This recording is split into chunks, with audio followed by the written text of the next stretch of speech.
Hola mi gente, bienvenidos a CNN Dinero. Te saluda Xavier Serbia. ¿Lista? ¿Listo? Comenzamos. ¿Y cuáles son las fuerzas económicas que pueden influenciar el rumbo de la economía en el 2022? Lo hablamos con la gente de BlackRock.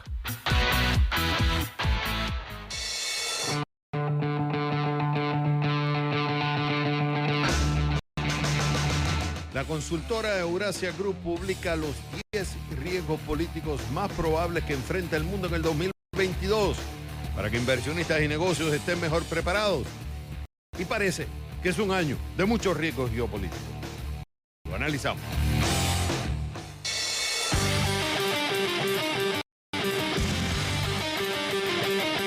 La robótica ya está con nosotros y puede ser una amenaza para muchos trabajos. Por eso pregunto, ¿cuán avanzado está el tema? ¿Están las empresas implementando robots? Lo averiguamos.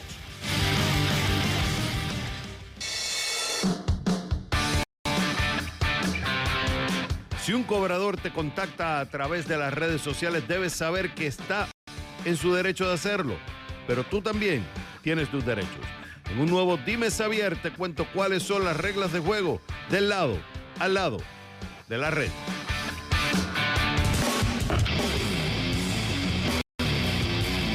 Desde la Ciudad del Sol, Miami, comienza el único programa que vive la economía. Este es CNN Dinero, que arranca en 3, en 2, en 1. ¡Vámonos!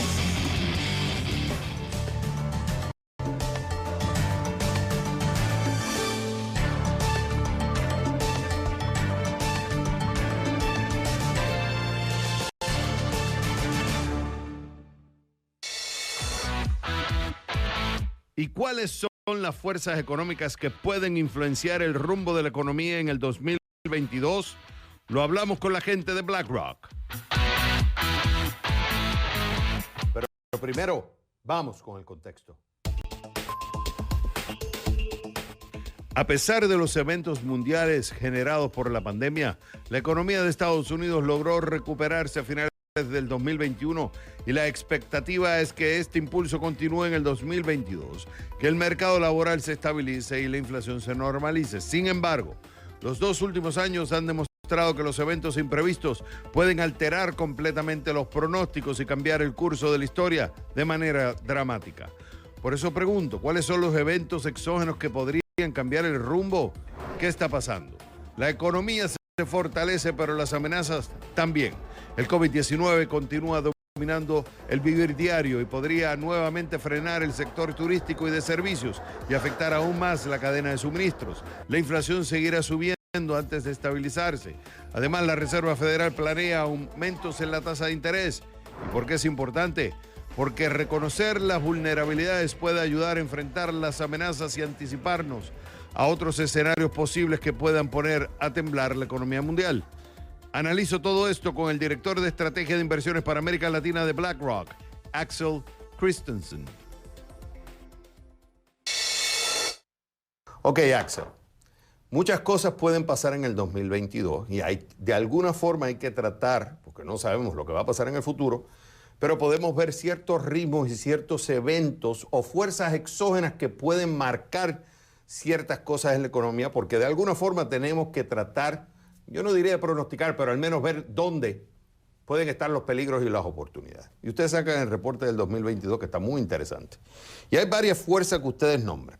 Tienes el tema de las emisiones de cero carbono, o sea, la transición de una energía de combustión interna a lo que viene siendo una energía eólica, verde, etcétera, etcétera. El tema de cómo la Fed responde o la falta de respuesta. Tienes otra fuerza exógena, tienes el tema de la inflación, ¿es transitoria o persistente? Tienes el mercado laboral, la tasa de participación laboral en la economía de los Estados Unidos, que es la primera del mundo. El tema de Omicron y cualquier otro virus. Tienes un escenario, cuán probable sea, bajo por el momento, pero que explote alguna burbuja en algún activo, sea en el mercado crediticio, sea en el mercado de acciones. Tienes la guerra comercial, tienes un shock en la cadena de suministro de nuevo, tienes el riesgo geopolítico, Ahí viene China, Estados Unidos, Irán que se arme nuclearmente y tienes el tema de la economía china. Teniendo todas estas fuerzas, ¿cómo ustedes las están combinando en el 2022 y cuál es el escenario más probable que ustedes están viendo con efecto en el mercado de equity, o sea, en el mercado de capitales, y en el mercado de renta fija? Bueno, Javier, excelente pregunta y yo voy a intentar responderla. Nuestro escenario central es uno que ve con inflación moderada, algo más baja que el año anterior, pero todavía por encima de lo que estábamos observando antes de la pandemia.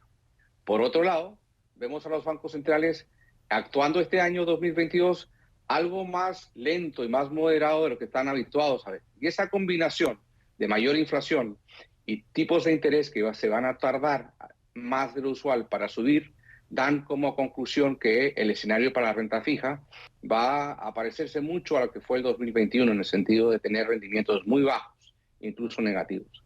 Al mismo tiempo, creemos que en el proceso de reinicio económico, de no, digamos, persistir algunos de los puntos que tú mencionabas, que no se vuelvan puntos demasiado críticos a nuestro escenario central, apuesta a una convergencia del crecimiento económico a los niveles de crecimiento tendencial que traían los países previos a la pandemia. ¿La inflación ustedes la ven al momento como algo transitorio debido a ese shock post-pandemia?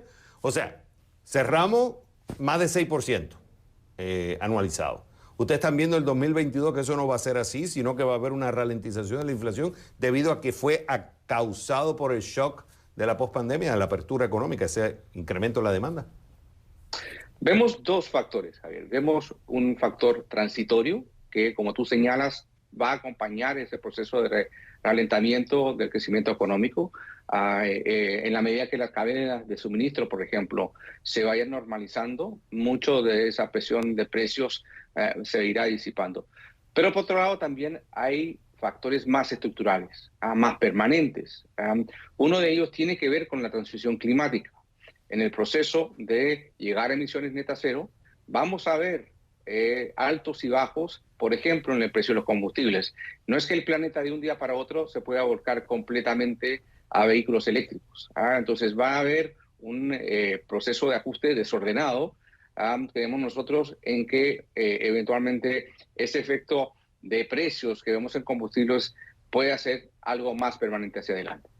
Yo estaba hablando con un economista y administrador de portafolio, y él decía que la inflación la ve también transitoria, temporal, debido a que el factor energético, que es el que más ha empujado a la inflación, él ve una merma, o sea, los precios se van a ir acomodando en la medida que la demanda y la oferta se vayan ajustando, la producción vaya aumentando por un lado, y por el otro, en el caso de los costos laborales, él dice que es verdad que ha habido un aumento en el costo laboral, pero es en aquellos trabajos, digamos, donde el ingreso es mucho menor, pero en los trabajos donde el ingreso es mayor no hay un incremento sustancial en el costo laboral.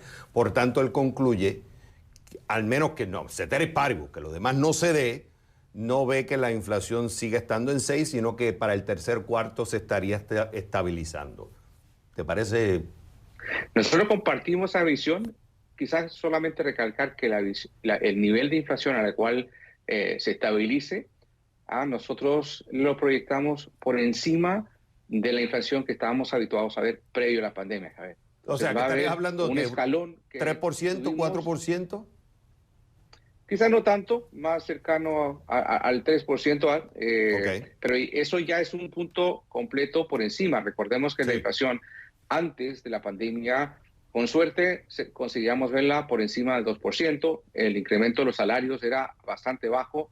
Todo eso está viendo un cambio con elementos transitorios, pero con algunos elementos que van a permanecer por un tiempo más prolongado y nos lleva a pues una estimación de inflación post-pandemia algo más alta de que estábamos acostumbrados a ver. Entonces, que en este escenario la Fed no actuaría, por tanto sería mucho más lento, resultado en renta fija no se traduciría el yield o la tasa de interés, no se traduciría igual a la inflación, por tanto los bonos estarían dando un rendimiento por debajo de la inflación y entonces ustedes dicen que habría que tomar más seguir o aumentar la posición, dependiendo de la tolerancia al riesgo de cada individuo, tener una posición en equity, sea tanto en el mercado estadounidense, mercados desarrollados y mercados emergentes también?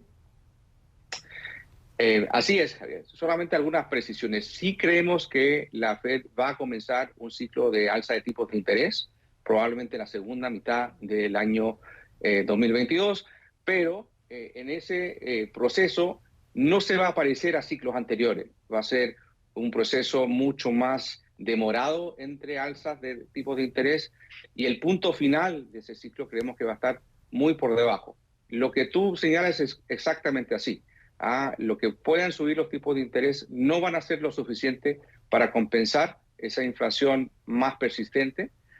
Luego, los rendimientos de la renta fija, de bonos del Tesoro, no solamente acá en Estados Unidos, en Europa, en Japón, van a entregar rendimientos negativos una vez que uno considera inflación.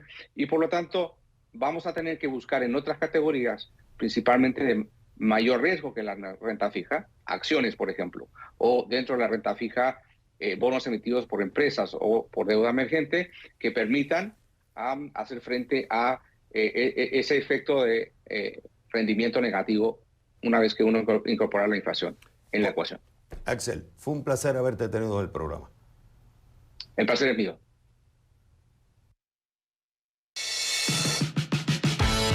Cuando regresemos a CNN Dinero, ¿quién se lleva la medalla de oro y de cartón de la semana? Eso, al volver a The Number One, CNN Dinero. Tesla inauguró una nueva sala de exhibición de autos en la capital de Xinjiang, en China. Se trata de la región en el noroeste del país, considerada por algunos como un sitio de abuso y represión contra los uigures, una minoría étnica predominantemente musulmana. En los últimos años, esta región se ha convertido en un importante foco geopolítico y en una fuente clave de tensión entre Beijing y Washington. Una ley reciente incluso ya prohibió las importaciones de productos fabricados allí. Un informe de más de 50 expertos en derecho internacional concluyó en marzo que China supuestamente busca erradicar al grupo. Beijing ha negado repetidamente los señalamientos. Por su parte, Tesla ya tiene una amplia presencia en China y en los años recientes ha recibido apoyo del gobierno. ¿Y quién gana esta semana? Toyota. ¿Por qué? Se convierte en la automotriz con mayores ventas en Estados Unidos. El fabricante japonés supera así a General Motors o GM, que había mantenido el liderazgo durante casi un siglo. Esta semana GM reportó que en el 2021 vendió 2.200.000 vehículos en Estados Unidos, una cifra que Toyota superó en 114.000 unidades, un 5% más. La noticia representa un gran salto para Toyota, que en el 2005 ocupaba el cuarto lugar en ventas en Estados Unidos, mientras que GM, Ford y lo que entonces se conocía como Daimler Chrysler sumaban el 57% de ventas en el mercado. Pero eso cambió en el 2021. GM, Ford y Stellantis, el fabricante de automóviles europeo propietario de Chrysler, y que ahora incluye también las marcas Fiat, Peugeot, Citroën, entre otras, tenían solo el 38% del mercado estadounidense en los primeros 9 meses del año. Incluso añadiendo a Tesla, estas compañías tendrían un alcance de un poco más del 40% de las ventas. ¿Qué pasó? La escasez de chips informáticos limitó la producción y el suministro de vehículos y provocó la caída de las ventas a finales de año. La caída aún no ha terminado. Se pronostica que las ventas de toda la industria en Estados Unidos caerán un 24% en el primer trimestre del 2022 comparado con igual periodo del 2021. Esto según Cox Automotive. No sabemos si esta noticia es la prueba de que la industria automotriz estadounidense está perdiendo espacio. Tampoco si el liderazgo de la empresa japonesa continuará. Pero por convertirse en la automotriz con mayores ventas en Estados Unidos, Toyota se lleva esta semana la medalla de oro de CNN Dinero. ¿Y quién pierde esta semana? Elizabeth Holmes. ¿Por qué? Por la ambición desmedida y no reconocer errores a tiempo. Es declarada culpable de 4 cargos de fraude y conspiración.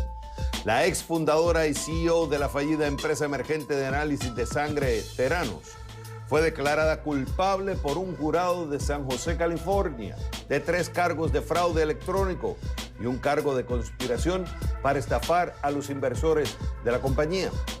El juicio atrajo el interés del público. Es que por un tiempo Holmes fue considerada como un ícono de la tecnología. Las revistas la nombraban la mujer más rica, hecha por sus propios medios, o la próxima Steve Jobs. ¿Por qué? En el 2003, cuando Holmes tenía 19 años, abandonó la Universidad de Stanford y fundó Theranos. Prometía revolucionar los análisis de sangre, aseguraba que con unas pocas gotas los pacientes tendrían la posibilidad de detectar enfermedades como el cáncer y la diabetes. Muchos le creyeron. En el 2013 se asoció con la cadena de farmacias Walgreens, atrayendo a una poderosa junta de administración, entre ellos los exsecretarios de Estado de Estados Unidos, Henry Kissinger y George Shultz. En su apogeo, la firma llegó a alcanzar una valoración en el mercado de $9,000 millones. Luego todo se vino abajo. Una investigación del diario The Wall Street Journal en octubre del 2015 puso en duda las capacidades y los métodos de análisis de Theranos. Y resultó que Theranos no había creado una nueva tecnología revolucionaria, sino que usaba dispositivos fabricados por terceros de compañías tradicionales de análisis de sangre. En total, Holmes enfrentaba 11 cargos, entre ellos fue absuelta de 4 relacionados con estafas a pacientes, mientras que en otros 3 los jurados no lograron llegar a un acuerdo. Se espera que el juez del caso declare nulo el juicio por estos 3 últimos cargos. No sabemos si los abogados de la exestrella de Silicon Valley apelarán la decisión de la corte. Por ahora enfrenta hasta 20 años de prisión, así como una multa de indemnización y restituciones. Pero por haber sido declarada culpable de 4 cargos, Elizabeth Holmes se lleva esta semana la medalla de cartón de CNN Dinero.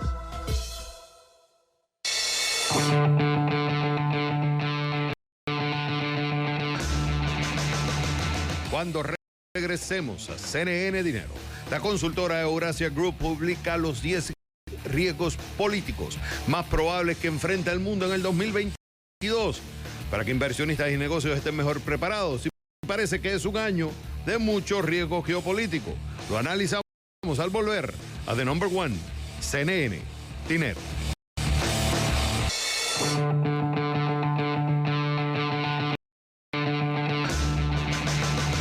La consultora Eurasia Group publica los 10 riesgos políticos más probables que enfrenta el mundo en el 2022 para que inversionistas y negocios estén mejor preparados.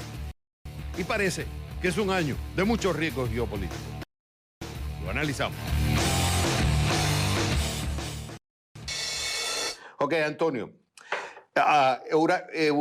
Eurasia Group viene publicando esto desde el 2006 y básicamente el enfoque, el objetivo es decirle a los inversionistas y hombres de negocios, hey, hay unos riesgos geopolíticos que pueden abrir oportunidades o amenazas, entonces las debes saber. Entonces ellos ponen lo que son los 10 más relevantes o más probables. También ponen otros, pero enfocan en los primeros 10. En el 2022 ellos hablan del tema de China. Muchos hablan de China. El tema del COVID, los efectos que pueda tener, y ahí hay una pequeña preocupación, el efecto que pueda tener en la manufactura. Acuérdate que 7 de los 10 puertos más importantes del mundo están en China y Estados Unidos depende mucho de lo que importa de China. Tienes el tema del liderazgo de las tecnológicas y que no hay gobiernos que tengan el poder de controlar eso. Tienes las elecciones en Estados Unidos. Ellos nombran también la debilidad china a nivel económico y cómo Xi Jinping está reaccionando a ella. El tema de Ucrania, Rusia y Ucrania. Rusia que está molesta por la expansión de NATO. Está el tema de Irán, de que la posibilidad de que Irán no llegue a un acuerdo nuclear. Está el tema del calentamiento global. O sea, el mundo da 2 pasos hacia adelante con el tema verde y da un paso hacia atrás. Ya vimos en el 2021 los efectos que hubo con el tema en el costo energético.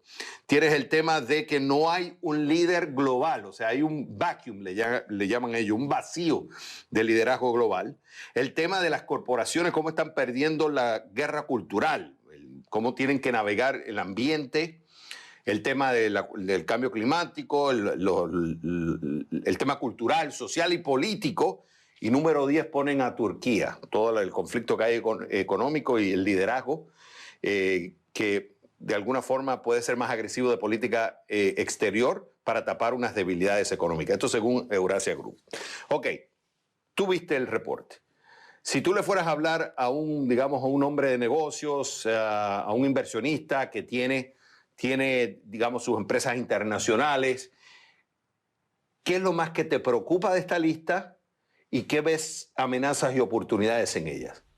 Pues mira, es un reporte muy completo, son 26 páginas, hay diferentes puntos de vista, pero yo diría si habría que resumir en un titular, el reporte esencialmente se concentra en dos países y en dos crisis, probablemente tres crisis. Los dos países que el reporte considera son, por supuesto, los dos países más poderosos del mundo, que son Estados Unidos y China, ¿no? Empecemos por China. China es el segundo país más poderoso del mundo, pero va a tener el 2022 un proceso muy difícil de seguir con ese crecimiento acelerado que veníamos observando hace muchas décadas, ¿no? ¿Por qué? Porque tienen una política de cero COVID, que significa no queremos casos, lo que significa vamos a meternos en cuarentenas, en estos famosos lockdowns, y eso obviamente, como todos ya sabemos, repercute en ámbito económico, desacelera la economía, genera desempleo, etc. Si encima el gobierno chino y el Banco Central atacan esta recesión con políticas expansivas que puedan generar inflación, pues entonces tienes una crisis. Eso te causa problemas en el supply chain, ¿no? En el proceso de llegar con los productos hasta otros países. Entonces, esa realmente a mí me parece acertada, una visión acertada del Grupo Eurasia. Esa definitivamente es una crisis. El otro país al que le pone énfasis Eurasia es Estados Unidos, porque dicen, Estados Unidos tenemos un ambiente político muy dividido, tensiones políticas muy fuertes, el país se ha dividido y es el país más disfuncional, dicen ellos, del grupo del G7, ¿no? Es un país donde hay mucha desigualdad, etcétera, etcétera. A mí me parece un poco pesimista su visión de Estados Unidos. Yo creo que Estados Unidos tiene instituciones sólidas, de larga data. Hemos sabido superar diferentes problemas en el país. Esta definitivamente es una tensión política, pero no creo que la sangre llegue al río, vamos a decir. Probablemente el país siga generando desarrollo, siga generando innovación. Este es el país de Tesla, este es el país de Amazon, donde se han generado muchísimas innovaciones importantes. Y no creo que esta tensión política ponga en riesgo ese proceso dinámico de desarrollo que tiene Estados Unidos. O sea que si me preguntas a mí, yo estoy de acuerdo con Eurasia con respecto a China, probablemente no mucho con respecto a Estados Unidos. Pero déjame ir bien rapidito, esos son los dos países a los que ellos le ponen énfasis. Pero fíjate las tres crisis a las que ellos le ponen énfasis. Primero la pandemia, y eso estamos todos de acuerdo. Si esto llega a salirse de control, si Omicron o cualquier variante que venga prueba a ser muy difícil, pues sí, esto es una crisis tremenda, lo sabemos todos. La segunda crisis a la que ellos ponen énfasis es el cambio climático, ¿no? Dicen, vamos a retroceder en nuestro esfuerzo por el cambio climático. Es cierto, vamos a retroceder, pero yo pondría como urgencias de cortísimo plazo el 2022 otro tipo de cosas antes que el cambio climático. La pandemia nos ha llevado a tener 100 millones de nuevos pobres, Javier, 100 millones de nuevos pobres. Nuestra tasa de pobreza global ha subido de 7.8% a 9.1%. Eso a mí me parece probablemente mucho más urgente en el cortísimo plazo, en el 2022, algo a tener en cuenta, ¿no? Entonces, la pobreza me parece a mí que Eurasia se equivoca y no pone ese punto como una importante crisis. Una cosa, ellos sí ponen el tema de la migración. Y la migración vendría a consecuencia de los altos niveles, del incremento en los niveles de pobreza, a pesar que históricamente ha ido disminuyendo considerablemente, se ha disparado con el tema de la pandemia. Y como muchos gobiernos no han estado preparados para enfrentar la pandemia. Pero ellos tocan el tema migratorio. Sin embargo, como dices tú, le ponen más énfasis en el tema del cambio climático, que es importante, Pero teniendo en cuenta la situación de la pobreza, teniendo en cuenta que el país, porque aquí viene el debate de la transición, fíjate que en el 2021 estuvimos discutiendo eso, ¿cuán rápido o lento debe ser la transición al cambio climático? Digamos, a la generación de energía a través de energía renovable. ¿Debe ser una transición radical, rápida? ¿Debe ser una transición lenta? Según Eurasia, dice que debe ser rápida. Ese es el problema, ¿no? Porque cuando hablamos de cambio climático y aunque estemos todos de acuerdo que nos deberíamos mover hacia una economía verde, todo eso tiene costos, ¿no? Y los economistas siempre pensamos en términos de los trade-offs o los costos de oportunidad. Especialmente el 2022, que va a ser un año muy difícil con muchos retos, probablemente esa transición no deba ser tan acelerada como pensábamos que podía ser. Los costos de energía pueden subir mucho y en un año en que vas a tener un desplazamiento migratorio, gente saliendo de los países, escapando de la pobreza, pues es muy difícil afrontar y asumir esos altos costos de energía si quieres hacer esa transición, ¿no? Y la tercera crisis, para mí, no la ponen ellos en su introducción como una de las dos crisis, pero para mí es una importante, es esto de la gobernanza que ellos dicen de las firmas tecnológicas, ¿no? Al parecer ellos están muy asustados porque las firmas tecnológicas llegan a ser muy grandes, no tienen control de los gobiernos y ellos, a mí me da la impresión cuando leo el reporte, implícitamente quisieran que los gobiernos tomen más regulación de esas compañías, las dirijan o probablemente tengan influencia en el tipo de cosas que hacen, ¿no? Y no hay que restar la importancia de cuál puede ser la reacción de Rusia con el tema de Ucrania, que cada vez estamos viendo más fuerzas militares en la frontera, ese es uno. Y el tema de Taiwán, en un momento donde China está enfrentando debilidad económica, está enfrentando el tema de la pandemia y lo que llaman la Guerra Fría 2.0 entre China y Estados Unidos. O sea, estamos en un ambiente geopolítico de mucho riesgo y el 2022 va a mostrar muchos eventos. Ahora, ¿cuáles serán? Eso es lo que no sabemos, pero hay que estar preparado a ello. Antonio Saravia, como siempre es un gusto tenerte en el programa. Gracias.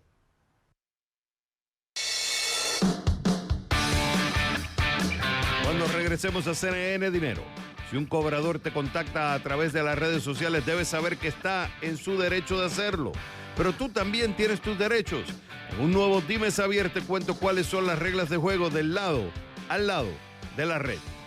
Al volver a The Number One, CNN Dinero. Un récord de 4,5 millones de estadounidenses dejaron voluntariamente su trabajo en noviembre. Así lo informó la Oficina de Estadísticas Laborales. Esto hizo que la tasa de renuncia fuera del 3%, igualando el máximo de septiembre. Según la agencia, los trabajadores más propensos a abandonar sus puestos de trabajo fueron los del sector de la hostelería y del sector sanitario.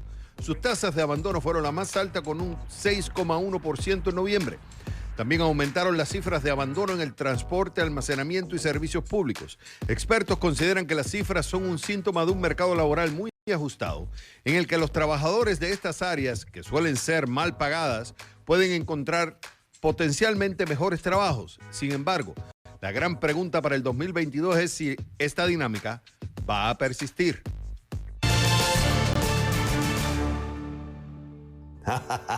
¿Cómo me quieren? ¿Y ahora qué te pasa? Mis posteos en redes sociales están dando resultados. ¿Ah, sí? Sí. Cada vez más recibo solicitudes de amistad. ¿Y de quiénes? Mira, por ejemplo, es donde tengo mi cuenta de tarjeta de crédito. Bueno, les debo todavía. Por ejemplo, es donde tengo que pagar el auto. Hoy, que por cierto, me atrasé un mes. Mira, estos son unos cobradores que me vienen tratando de cobrar. Ay, Einstein, creo que tus fans lo que quieren es cobrarte. ¿Really? Me preguntan, Xavier, ¿puede un cobrador contactarme a través de mis redes sociales para cobrar si no he pagado? La respuesta, sí. Vamos por partes. La Oficina de Protección Financiera del Consumidor de Estados Unidos actualizó la Ley de Prácticas Justas de Cobro de Deudas, que regula la forma en que los agentes pueden llegar a los endeudados para cobrarles, y dictaminó que un cobrador de deudas puede comunicarse contigo en las redes sociales. Cambiaron las reglas de juego. Los cobradores de deuda ahora pueden usar las redes sociales para enviar mensajes directos a los deudores. Pero ojo, se deben seguir ciertas reglas. Primero, el mensaje debe ser privado. Solo pueden comunicarse contigo en las redes enviándote un mensaje privado. Nada de eso de comentar en un post que hayas hecho, porque el mensaje no puede ser visible a contactos o seguidores o al público en general de la plataforma. 2, el cobrador debe identificarse al enviarte la solicitud de amistad o un mensaje privado. El cobrador debe decirte quién es decir, debe identificarse a sí mismo como el cobrador. Número 3, deben avisarte de qué forma puedes dejar de recibir mensajes de ellos. Si aunque hayas seguido el punto número 1 y el punto número 2 como corresponde, también está obligado a ofrecerte una forma sencilla en la que puedas optar por no recibir más sus mensajes en esa plataforma de las redes sociales. Ahora, además de eso, ten en cuenta otras reglas en Estados Unidos que protegen a los consumidores frente a los cobradores, llámense tarjeta de crédito, cuotas de automóviles, cuentas médicas, préstamos estudiantiles y cualquier otra. Número 1, verifica. Es decir, corrobora que quien te llama para cobrar es quien dice que es. Pide el nombre y la dirección de la empresa y sea un cobrador autorizado en tu estado, aunque esto no es un requisito excluyente. Luego, haz tu propia investigación para corroborar los datos. Número 2, el tema de acoso.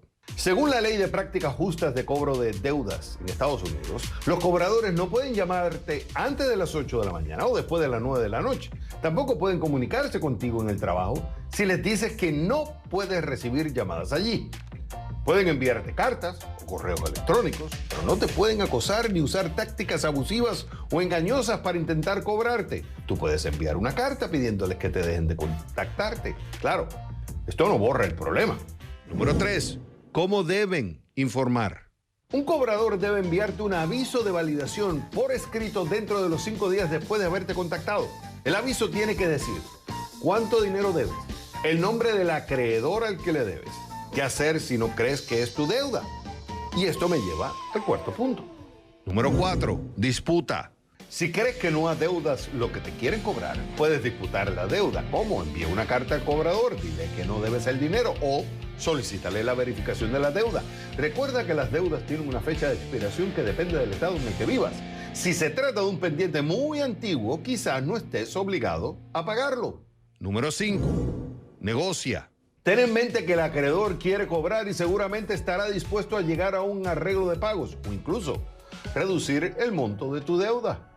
No olvides que también puedes acudir a las organizaciones de defensa al consumidor del gobierno, como la Comisión Federal de Comercio o la Oficina de Protección Financiera del Consumidor.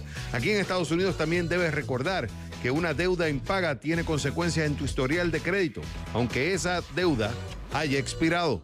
Otra cosa, si no vives en Estados Unidos, puede que algunas de estas reglas varíen, pero eso no quiere decir que no tengas derechos. Lo mejor que puedes hacer es comunicarte con el organismo de defensa del consumidor de tu país para que sepas cuáles son las reglas en tu lugar de residencia y te defiendan mejor. ¿Me explico?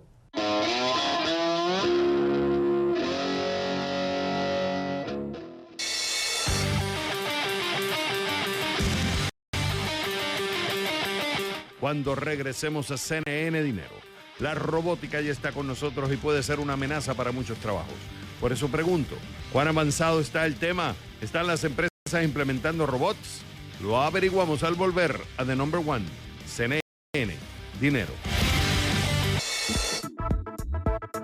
La primera misión lunar Artemis de la NASA reclutó a un nuevo astronauta, pero es un astronauta virtual y se trata de Alexa de Amazon. Artemis 1 de la NASA está programada para despegar en marzo y tiene como objetivo enviar una nave espacial Orion alrededor de la Luna. Su cabina estará prácticamente vacía salvo por una tableta interactiva que ha sido bautizada como Calisto. Esta se colocará frente a un maniquí de astronauta y es esencialmente un dispositivo de pantalla táctil. Cuenta con versiones reconfiguradas de Alexa, el asistente de voz de Amazon, y la plataforma de teleconferencia de Cisco Webex. Entre los aspectos que serán observados en tierra será el comportamiento del asistente virtual en el espacio. Todo es parte de una colaboración entre Amazon, Cisco y Lockheed Martin, que construyó la cápsula Orion para la NASA.